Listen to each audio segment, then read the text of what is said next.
"We don't owe you anything," the cop barked, his voice echoing across the checkout lanes like a slap. The supermarket buzz froze mid-air. Carts paused. Baggers stopped. All eyes turned toward lane 6, where a gray-haired black woman stood, silently, her hands neatly folded over the handle of her grocery cart. She was small in frame, dressed in a modest cardigan and floral skirt. Her silver curls were pinned back neatly, and a soft pair of glasses rested on her nose. She had only bought 4 items: oatmeal, chamomile tea, a bag of oranges, and a small bouquet of lavender. But now she stood accused. Officer Darren Cooper, towering in his dark uniform, stood chest out, lips curled. His badge caught the light as he glared down at her. "You think you can just walk out of here with groceries and no ID?" He growled, "What are you even doing in this neighborhood?" The store manager hovered awkwardly behind him, shifting from foot to foot. None of the other staff dared to speak. A few customers whispered behind displays of cereal and canned goods. Most just watched, curious, guilty, silent. Miss Eloise didn't flinch. She didn't cry. She didn't even look at him directly. She reached into her purse, slowly and deliberately. "You need to step back," Officer Cooper barked again. "Now." She paused. Then, with soft precision, she pulled out a single folded piece of paper and placed it on the counter beside her groceries. It wasn't a receipt. It was a faded letter, worn at the edges, signed by the city council and sealed in gold. A Citizen of Honor award from decades ago. Her name printed clearly, Eloise M. Braxton. Still, the cop didn't bother reading it. He snatched it up, crumpled it halfway, then sneered. "You people always think one little document changes things. You need an ID and proof of residency, or I can take you in." That's when she turned. Slowly, she looked him dead in the eye. Her voice came low, but it carried through the whole store like a hymn. "I taught your mother English." Silence. Not even the scanners beeped. The cop blinked. His mouth twitched. For a moment, the badge on his chest looked too heavy. Someone near the deli counter gasped. Eloise didn't move. Her face remained calm, almost grandmotherly, but behind. Her stillness was a fire no badge could intimidate. Behind her, the sliding glass doors whooshed open. A local news reporter, off-duty and shopping, held up her phone mid-record. Another customer whispered Eloise's name, and recognition rippled like a wave through the onlookers. The officer took one step back. She leaned slightly forward and said one more line, softer now, but sharper than any siren. "You should call her. Ask her." And then she picked up her groceries, turned her back to the officer, and walked toward the exit. Dignity in every step. But as the doors slid shut behind her, the headlines had already begun to form. The doors hadn't been closed. For more than 10 seconds, when the whispers began again. But this time they were different. They carried heat, confusion, intrigue. Did she say she taught his mother? "I think her name's Eloise Braxton. That can't be just a coincidence." "That's her? That's Eloise Braxton?" Aisle 9 was no longer stocked with just canned beans and cereal. It now held questions, doubts, and a shaky phone recording already being uploaded to 5 social media platforms. Behind the customer service desk, a young employee named Tara replayed. The video again. Eloise's voice was steady. Her tone carried power. The cop's expression, the twitch in his eyes, the faltering breath, was now frozen in digital memory. Officer Cooper stood at the end of the checkout lanes, staring at the automatic doors, like they might reopen and pull him into some different timeline. His hand rested near his belt, his breathing slow but shallow. He was trying to hold on to authority, but something had slipped. The store manager, Mr. Grayson, cleared his throat. Behind him, "Officer, maybe we should have asked a few more questions before escalating." "Don't tell me how to do my job," Cooper snapped, not turning around. Mr. Grayson stiffened.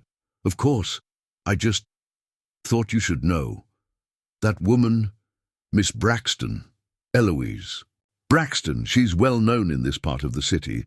She used to run the community centre, taught adult literacy classes, raised thousands for local schools, got a building named after her. Cooper's nostrils flared. He said nothing. She also taught a lot of the folks around here, back when she was a teacher, Grayson added, voice low. Maybe even some of our parents. That last part landed like a dart. Cooper turned his head just slightly, eyes flickering with something close to panic. What are you trying to say? Grayson stepped back. Nothing. Just facts. The buzz of the store returned in little hums and murmurs, but something was off now. Attention had replaced routine. The surveillance. Footage was being requested. The phones were ringing more often. And Tara, quiet, sharp-eyed Tara, had just sent the clip to a community justice group that specialized in police accountability. Outside the store, Eloise walked with her cart toward the bus stop. She didn't rush. She didn't look back. She simply moved with the kind of grace that comes from having been through worse and still choosing softness over fire. A little boy across the street tugged on his mother's arm and whispered, "That's the lady who stood up to the cop." His mother looked over, then slowly raised her phone and took a picture, not to post, but to remember. Eloise waited at the bus stop, a lavender bouquet cradled in her arms like a silent rebellion, and across town, in a modest kitchen decorated, with old photos and worn Bible verses on the wall, a landline phone began to ring. Mrs. Cooper answered it. "Hello?" The voice on the other end was trembling. "Mom, do you remember someone named Eloise Braxton?" There was a pause, then a sharp inhale. "Boy, you yelled at her. What did you say to her?"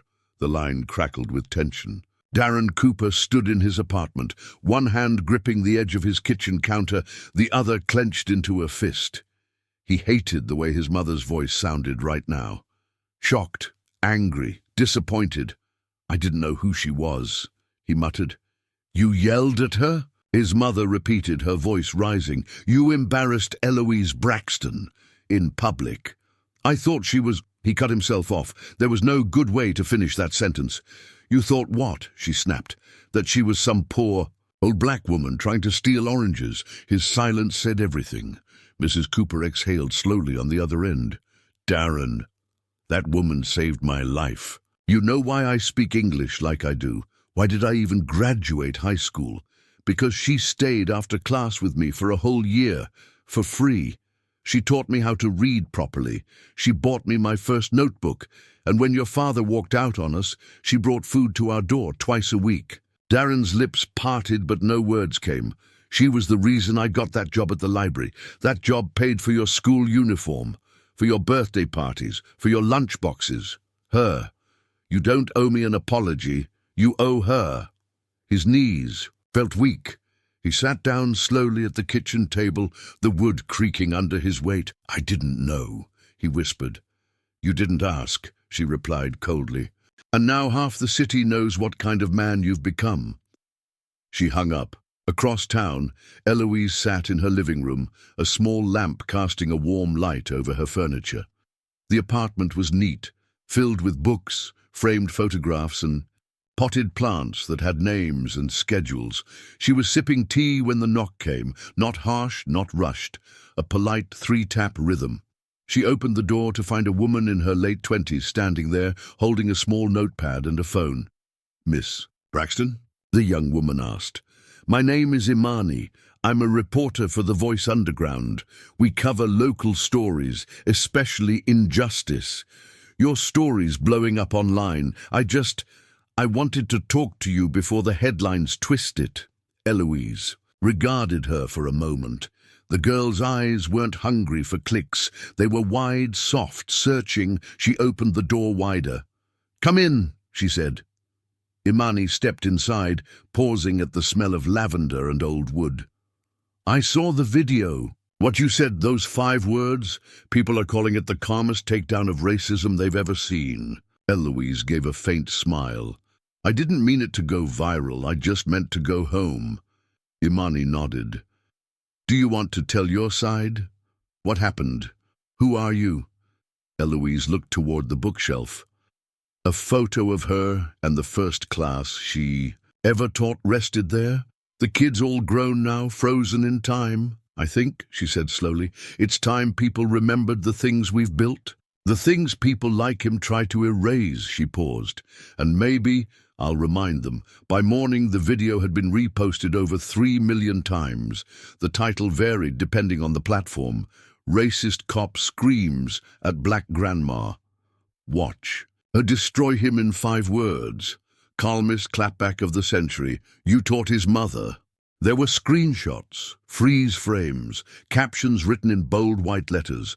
People turned Eloise's soft but piercing words into, quote, graphics.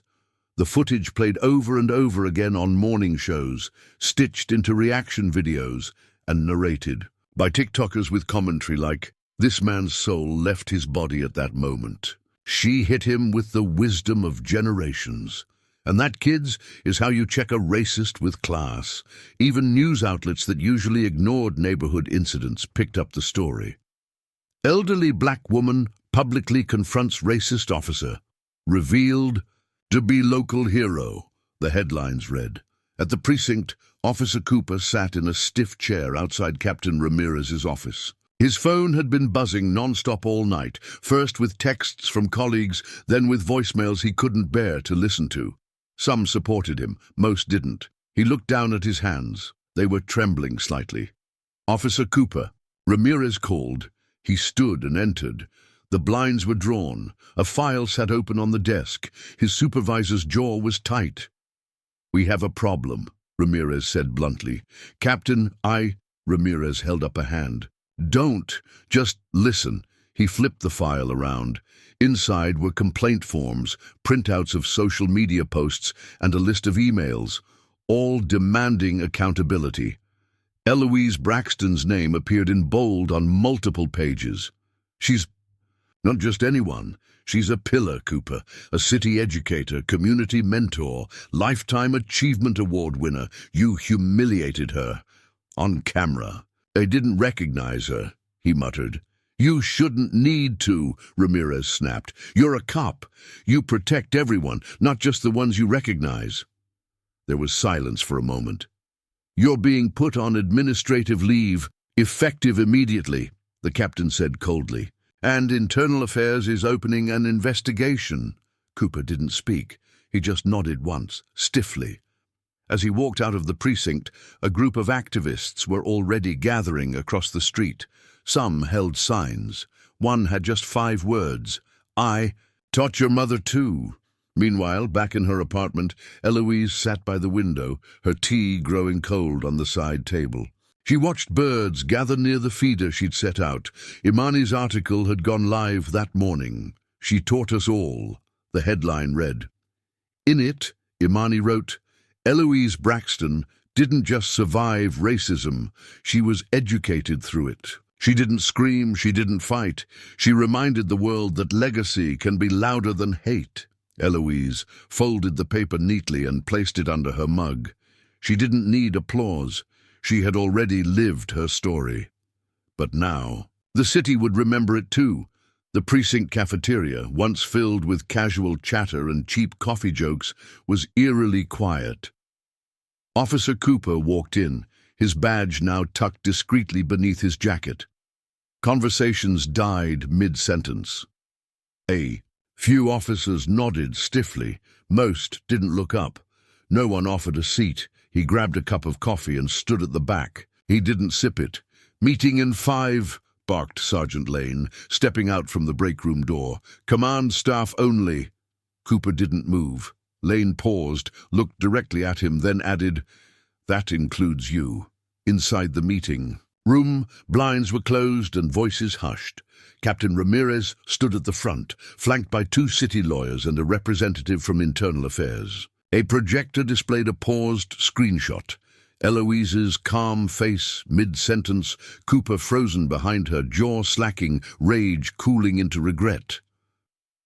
This incident has sparked more than outrage, Ramirez began. It's brought back memories. Old stories. People who've stayed quiet for years are speaking up. And they're not just talking about Officer Cooper. Whispers stirred, which means, Ramirez continued, this isn't just about one mistake, it's about culture, tone, pattern. The Internal Affairs officer, a woman with a sharp voice and tired eyes, stepped forward. Our department is being reviewed from the outside. Civilian complaints, public records, internal bias, training records, everything is on the table. Cooper's heart pounded louder than the AC vent buzzing above. One officer shifted in his chair. So what happens? To him? We're discussing a public apology, the city lawyer replied, possibly delivered by Officer Cooper himself, or depending on escalation, a termination recommendation. A heavy silence followed. Cooper didn't speak. Neither did anyone else. Then the lawyer added, but first, we're reaching out to Miss Braxton. At her apartment, Eloise opened the door to find a boy in his late teens standing there. His jeans were baggy, his shirt oversized, but his eyes were kind. He held out a paper bag awkwardly. My grandmother asked me to bring this, he said. She took the warm bag gently. It smelled like cornbread and collard greens. She said you used to help her after school, said you fed her once when her lights got shut off. Eloise nodded. Cynthia Jameson, he smiled. Yeah, she never forgot.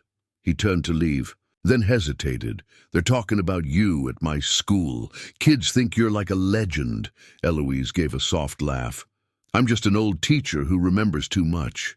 The boy looked down, then asked, can I come by again? You know if I need help with my college essays or something? She stepped aside and opened the door fully. Any time, she said. He stepped inside, and outside the city kept buzzing, but Eloise's legacy had already begun to grow again. The podium was set up in front of the precinct, flanked by potted plants and uniformed officers standing stiffly on either side. The media vans had already crowded the lot an hour early. Microphones lined the front, pointed like weapons. Officer Cooper adjusted his collar behind the scenes, flanked by Captain Ramirez and the mayor herself. The press had been promised accountability. What they got was a performance. The mayor opened with platitudes. We understand the pain this incident has caused. We respect the citizens who continue to hold us accountable. She nodded toward Cooper. Officer Cooper would now like to say a few words. He stepped forward stiffly. His face was carefully neutral. Last week, during a routine call at a local grocery store, I engaged with a citizen under circumstances that have since gone viral. While I understand that emotions have run high, I want to clarify that my intentions were never to disrespect or cause harm. Flashbulbs popped. A few murmurs rose. Cooper hesitated. His eyes scanned the crowd, then dropped to the statement in his hand. If my words were perceived as offensive, I regret that. A beat of silence followed. A woman in the crowd called out, "That's not an apology." Another shouted, "Say her name." Reporters surged forward. "Do you acknowledge her legacy? Do you admit to racial profiling? Did your own mother confirm she taught you how to read?" Cooper froze. Ramirez stepped forward, thanked the crowd, and ended the conference early. The damage, however, was already done. Across town, Eloise sat with a cup of tea in hand. The TV was muted, but the captions spelled it clearly. If my words were perceived as offensive.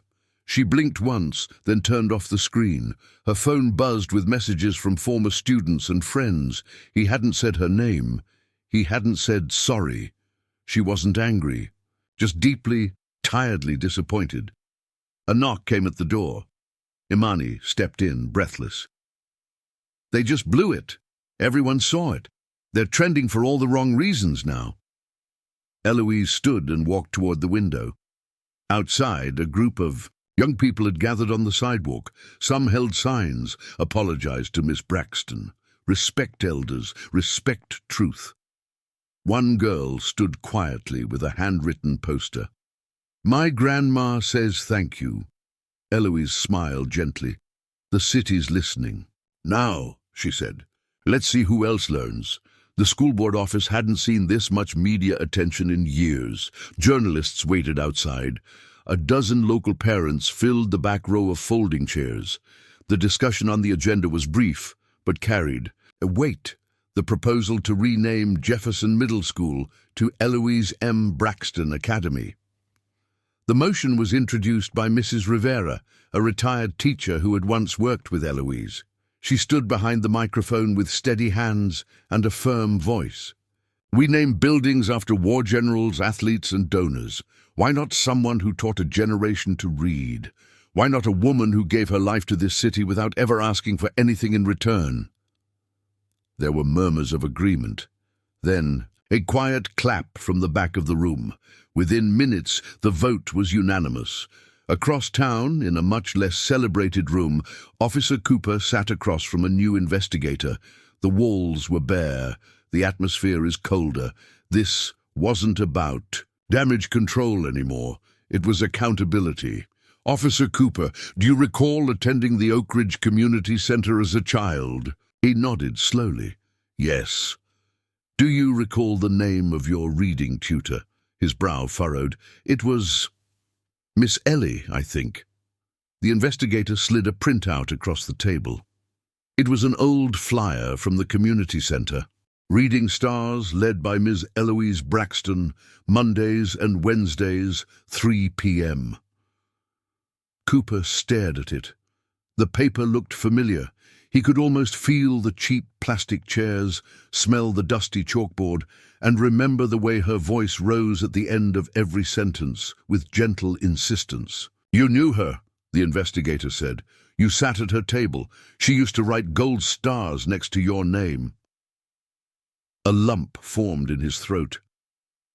He had buried that memory under years of self-importance, academy bravado, and uniformed arrogance. "Why didn't you recognize her?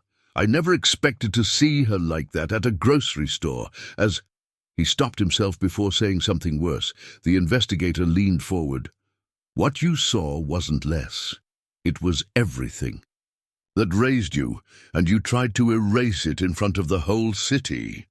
Cooper didn't respond. There was nothing left to defend. That afternoon, Eloise stood outside a different building, the old Jefferson School. She'd been invited to tour it by the board, now that the renaming process was underway. She walked slowly through the halls, hand brushing along faded lockers. The echoes of old footsteps and laughter returned with every step. In the library, she found a wall of outdated encyclopedias and a chalkboard still bearing last week's vocabulary words. Imani was there too, quietly documenting the moment. "They say it'll be official by next month," she whispered. "Eloise M. Braxton Academy." Eloise smiled softly. "It's not about the name," she said. "It's about what we teach. Inside it," Imani nodded. "Still, it's about time they remembered." Outside the school, someone had already spray-painted on the sidewalk in chalk. She didn't just teach words. She taught worth. Cooper passed by it later that week without anyone noticing. He stared at the chalk message until rain began to wash it away. But the words stayed, burned into him. Eloise receives a handwritten letter from someone unexpected. Officer, Cooper's mother. The letter reveals the deep gratitude she's carried for decades and the shame she now feels. Eloise reads it alone, quietly moved, and makes a private decision. The mail came in the early afternoon, as it always did. Eloise didn't rush to check it. She never had. But today, something about the stillness in her apartment made her walk to the door before the mail carrier had even stepped off the porch. Among the bills and flyers, there was one envelope, handwritten, neat, cursive, no return address. The moment she touched it, she somehow already knew. She sat at her kitchen table, opened it carefully, and unfolded the thick cream paper. The letter began without a greeting, but it didn't need one. "I've spent the past 3 days trying to decide if I had the right to write to you. Maybe I don't. But silence feels worse. My name is Carol Cooper. You knew me as Carol Burns, back when I was 15 and angry and couldn't spell half the words I needed to survive. You didn't ask for money. You didn't judge me. You stayed late. You waited for me when I skipped. You called my house when I vanished for a week. I remember you bringing me a pencil box with my name on it. I still have it. It's cracked. Now, but I've kept it through 3 apartments and 2 marriages. Eloise paused in her reading. Her fingers brushed the paper like it was glass. She continued, I heard what happened at the store, and I heard what my son did.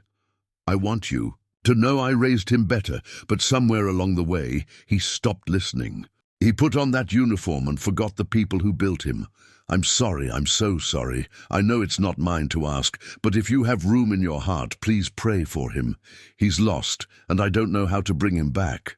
The signature at the bottom was shaky. Just one word, Carol. Eloise sat still for a long time. Her tea had gone cold. The hum of the refrigerator was the only sound in the house. Her thoughts weren't angry. They were heavy. She folded the letter gently and placed it back in the envelope. She looked at her bookshelf, where the pencil box Carol had mentioned still sat tucked behind old yearbooks. She stood, walked over, and pulled it out. The lid still squeaked when opened. Inside were a few old pens, a button from a school campaign, and a small, yellowing note in her own handwriting, You are more than your past. She closed the lid and held it close to her chest. She wasn't going to call Carol. Not yet. Some things needed silence before they could heal. But she would pray. She always had. And maybe, just maybe, Carol's son would remember more than his badge. The building looked smaller than he remembered. The Oak Ridge Community Center stood at the corner of 2 cracked sidewalks and 1 faded mural, its red bricks weathered by time, but still standing. Officer Cooper parked his car across the street and just sat there for a moment, staring at the front doors. It was Saturday, quiet, no cars in the lot. The same peeling sign still hung crooked above the entrance. Oak Ridge Community Center. Learn, grow, lead. He remembered staring up at it when he was 8 years old, holding his mother's hand, too scared to let go. He hadn't thought about that day in years. Now he crossed the street slowly, walked up the 3 concrete steps and tried the door. Unlocked. Inside, it smelled like old books and mop water. The floor tiles were chipped. A row of folding chairs leaned against the wall like tired soldiers. In the back room, the one that used to be the reading area, he saw it. A small round table with short chairs, just as it had always been. He walked toward it and sat down on the floor beside it, knees folded like he used to sit. His fingers brushed the table's surface. Etched into the wood were the faded initials of a dozen kids who had once gathered around it, his included.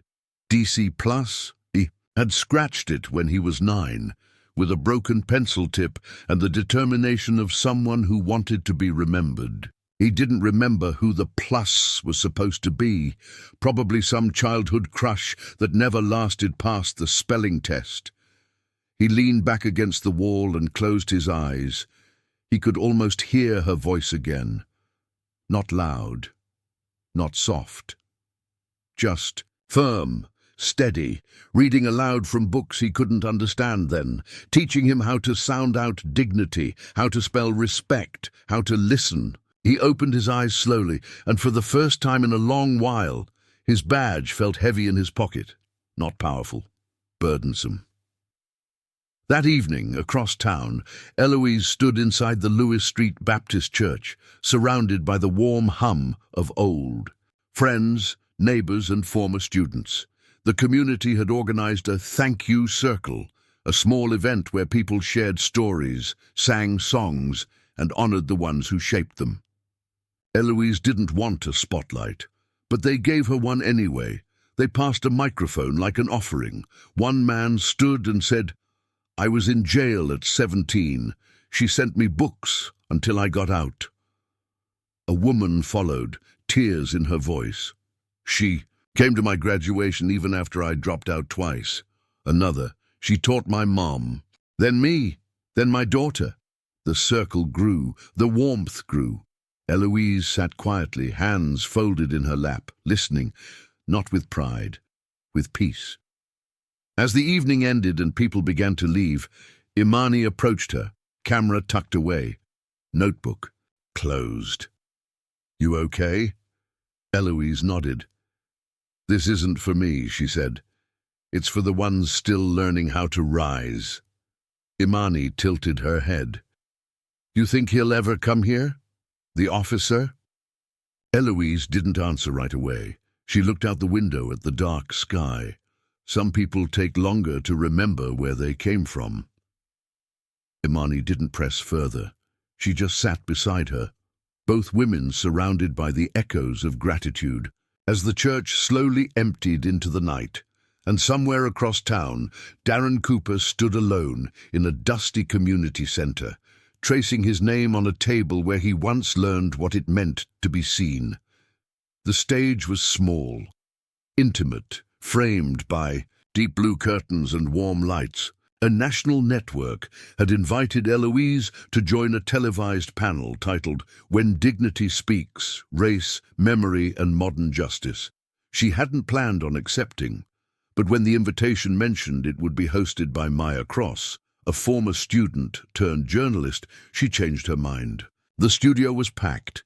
Viewers tuned in across the country. Maya, poised and eloquent, welcomed the guests one by one, a civil rights professor, a young activist, a retired police chief, and finally, Eloise. She entered slowly, dressed in soft navy, with a lavender brooch at her collar. The crowd applauded before she even spoke. Maya leaned forward. "Miss Braxton, thank you for being here. I know this must be overwhelming." Eloise gave a small nod. "Life has never been quiet. I've just learned how to move through the noise." A murmur of admiration rippled through the audience. Maya continued, "I'd like to ask, with care, about that day in the grocery store, about the 5 words that silenced the room and sparked a movement. Would you be willing to repeat them here?" The studio held its breath. Eloise looked out at the audience, not searching for approval, but simply acknowledging their presence. Then, with the same calm tone she had used that day, she spoke. "I taught your mother English." The effect was instant. A pause, then a swell of emotion. Some gasped, some clapped, some teared up. Maya herself blinked rapidly, then whispered, "Still powerful." Eloise leaned slightly forward. "Words don't change because of volume. They change because of the truth. I wasn't trying to shame him. I was trying to remind him." Maya asked, "Of what?" Eloise answered simply, "That we all begin, as students, and sometimes we forget our teachers." The panel continued, but the energy had shifted. Eloise didn't speak often, but when she did, each sentence felt like scripture. Meanwhile, in his apartment, Cooper sat in the dark, watching the broadcast on a loop.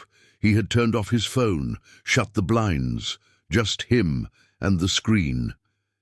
He couldn't stop staring at her face, at her voice, at the line that had broken something inside him. "I taught your mother English." He repeated it under his breath, not with defiance, with disbelief. How had he not seen her?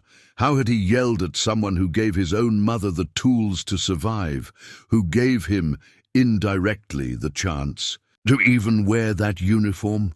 He got up, paced. The silence in the room was loud. He reached for a pad of paper and pen, stared at the blank page. Then he wrote down the sentence again, but this time followed it with 5 more, "And I should have thanked you."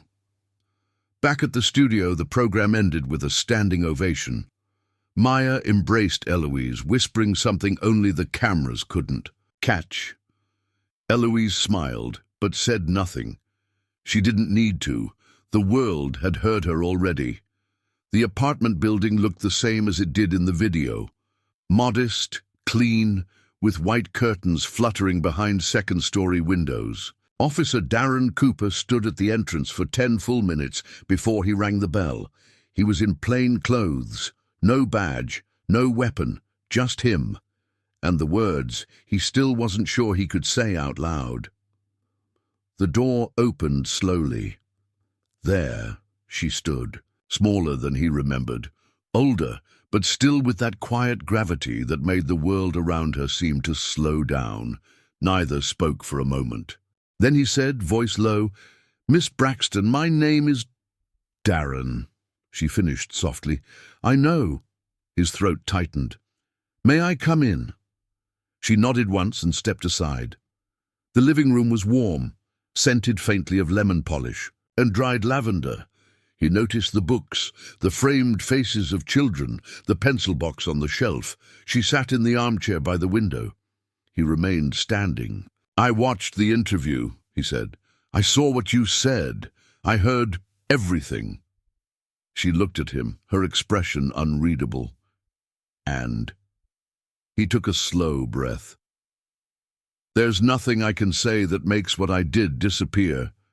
No explanation that justifies it. I could say I didn't recognize you, that I was stressed, distracted, but the truth is simpler. I forgot who raised me, and I forgot what dignity looks like." She said nothing, just let him keep going.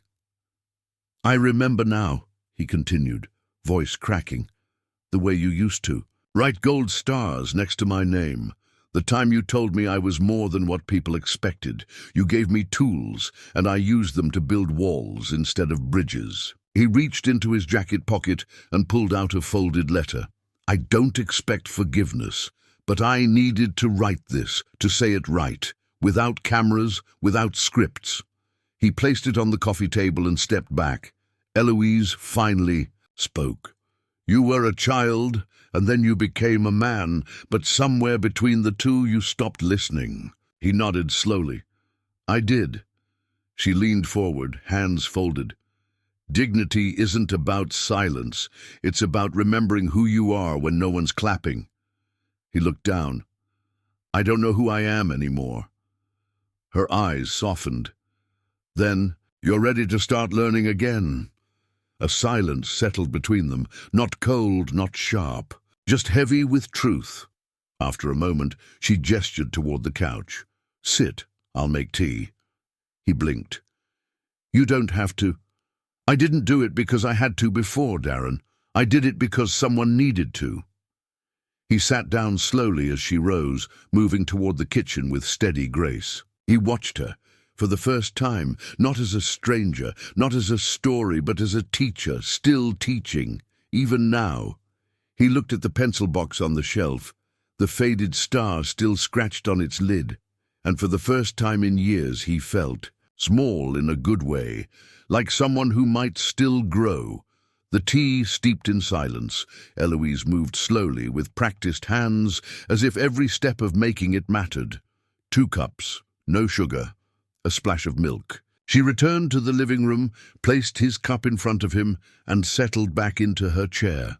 For a moment, neither spoke. The steam rising between them was the only movement in the room. Cooper finally broke the silence. "I used to think you were magic." Eloise raised an eyebrow slightly. "Magic?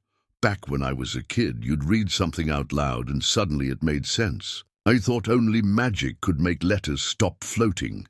She gave a small smile. "That wasn't magic, that was patience." "No," he said, shaking his head slowly. "It was more than that. You made me feel seen. I never told anyone that. Not even my mother. She just assumed I liked coming here." Eloise took a sip of her tea. "You did like it. You just didn't know why yet." He nodded. "I think I forgot how much it meant. Or maybe I made myself forget. Because remembering meant holding myself to a higher standard. And it's easier to lower the bar when you're the one holding it," she said. "Exactly." He looked at her, unsure how to ask the next question. "Why didn't you say anything at the store? You could have exposed me right there, called for a lawsuit, burned me alive in front of the whole city." "Would it have changed your heart?" she asked quietly. He blinked. What? If I had shouted, if I had fought back, would it have opened your eyes, or just made you dig deeper into your pride? He didn't answer. She continued, I've lived long enough to know that shouting doesn't always shift power. Sometimes it's the quiet that cuts deepest. He stared at her. You were calm, and I was loud, and somehow you were the one everyone listened to. She set her cup down gently. That's because I didn't need the room to hear me. I needed you to. The weight of her words hung in the air like incense. He looked down at his tea untouched. I think I lost the boy you used to teach. No, she said. He's still there. He just forgot how to listen. How? Do I find him again? He asked. She reached forward, opened the old pencil box beside her, and pulled out a small folded paper. Start with remembering who believed in you before the badge. She handed it to him. His name, Darren, was written at the top in his own childhood handwriting. Below it, a gold star sticker, still faintly shining after all these years. He held it carefully, as if it might fall apart. You kept this. I kept everything that mattered, she said. Even the kids who forgot they mattered too. He felt something break inside him, quietly. A breath, a knot in the chest. No shame. Something softer, lighter.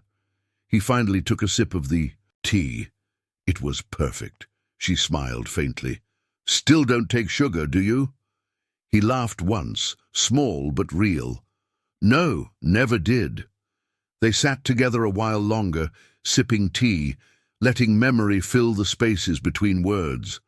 Outside, the sun dipped below the rooftops, casting long shadows across the window panes. Inside, something old had begun to heal. The morning of the ceremony, the city felt different. Streets were swept, flags were raised, children carried small handmade signs that read, Thank you, Miss Braxton, and we learned because she taught. The front of the former Jefferson Middle School was transformed.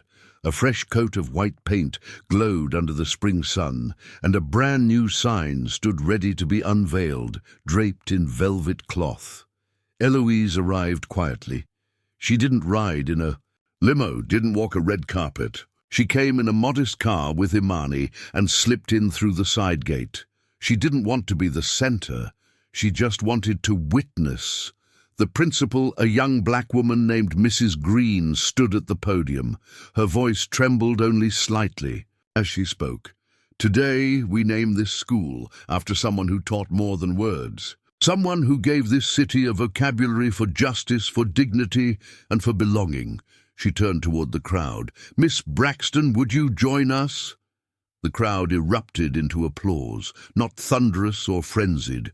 It was warm, consistent, like the rhythm of a heart that knew it was in the presence of something sacred. Eloise walked slowly to the front. She didn't wave. She simply nodded to a few familiar faces. A girl near the front row offered her a flower. Eloise took it gently. Mrs. Green handed her the ribbon. Eloise didn't hesitate. She pulled the cloth. The sign revealed itself. Eloise M. Braxton Academy beneath it, where dignity begins with every name. A hush swept through the crowd, then applause, then cheers. Students from every background stood shoulder to shoulder, chanting her name. Eloise, Eloise, Eloise. In the crowd, Cooper stood in the back, unnoticed. No uniform, no speech. Just one more citizen among the hundreds, hands in his pockets, head slightly bowed. A student next to him whispered to a friend, She taught my aunt, changed her whole life. Cooper smiled faintly. He didn't correct them, didn't say he knew her too. That he once sat at her table, that he once forgot what it meant to be seen. He was there to listen now. And watching Eloise stand beneath her name, in front of a school full of voices she once fought to lift, he realized something simple and devastating. She didn't just teach words, she taught worth. After the ceremony, Eloise didn't stay for cake or speeches. She wandered through the halls of her newly named school, touching lockers, nodding at students, smiling at every teacher who passed. In one classroom, a girl stood up mid-lesson and said softly, "My mama says you're the reason she went back to college." Eloise nodded, heart full. "Then tell her to finish strong." That night the city glowed, not from lights, but from something deeper. A woman once silenced had become a name etched in brick, and from that day on no one would forget how softly power could speak. The letter arrived in a plain envelope. No name on the front, just the familiar handwriting she had seen once before. Eloise sat by her window, light pouring in through the curtains, and opened it without hesitation. "Miss Braxton, I still don't know if I deserve your time, but I've decided to write this anyway, because not writing it would be another act of silence, and you taught me better than that. I remember how you used to say our words mattered, that even when we whispered, the world still heard us. I used to think that was just something teachers said, to fill quiet rooms. But now I understand. It was never about volume, it was about truth. You taught my mother, you taught me, and when I forgot, you reminded me with 5 words that broke through every wall I'd spent years building. You didn't embarrass me. You revealed me to myself. That's harder and braver. I've resigned from the force, not because I was forced to, but because I need to start over. Not as a man in a badge, but as a man who remembers how to listen. I'm starting a program for at-risk youth right here in the city. Literacy, mentoring, conflict resolution. All the things I ignored until your silence became the loudest lesson I ever received. I don't expect forgiveness, but I wanted you to know I hear you now. Thank you for seeing me before I ever saw myself." Darren Cooper Eloise folded the letter neatly and tucked it beside the one she'd received from his mother. She didn't cry, she didn't smile. She just closed her eyes for a long moment and breathed deep. Outside, life continued. Cars passed. Children played on sidewalks. Somewhere across the city, the Oak Ridge Community Center had reopened its reading room for the first time in years. Inside, a new table stood where the old one had once been, larger, smoother, no scratches, yet. A young boy, nervous and curious, stepped inside with his backpack slung over one shoulder. A man greeted him at the door. "Welcome in. I'm Darren. You ready to learn something new today?" The boy nodded. "Yeah, I guess." Darren smiled. "That's good enough to start." They walked to the table together, and the boy sat down. Darren pulled out a fresh notebook and handed it to him. On the first page, in neat handwriting, he'd already written the boy's name. Below it, a gold star sticker. Back in her apartment, Eloise watered her lavender plant and opened her windows. The air smelled like spring and second chances. She didn't need headlines anymore, or interviews, or even apologies. She had something. Better, echoes of her lessons, spoken now through voices she might never meet, and that was more than enough.